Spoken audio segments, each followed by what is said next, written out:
كان إلي احترامي الخاص وتقديري عند إدارة المهرجان، فخلوني بالبداية مقابيل المسرح، وكذلك كان جالس جنبي العميد والضابط اللي وياه طبعا. واني طبعا اني جدا اسفه، ما كنت اقصد اسبب كل هالجدل واللي صار، بس انه هو التصوير كان لصفحاتي الشخصيه، والعالم سبب التصوير تخيلوا انه هالضباط وياي او انه جايين حمايتي. لا، ماكو هيك شيء نهائيا، مجرد انه هم كانوا جايين دي يتكرمون تكريم لحضرتهم، واني كذلك، وهوايه كانوا من الفنانين والمشاهير بهذا الحفل تكرموا. واللبس اللي كان داخل المهرجان اكثر بكثير من لبسي، يعني اني كنت من البنات المحتشمات بالمهرجان، يعني ما كنت اني لابسه اي شيء يسيء للمهرجان. من رحت قال انه الشخصيات المشهوره والمعروفه واللي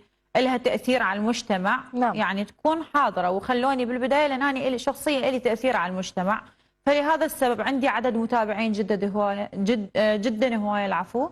فلهذا السبب انه هم تقديرا واحتراما خلوني بالبدايه بجنب الناس اللي كانوا قاعدين الضباط اللي يمي.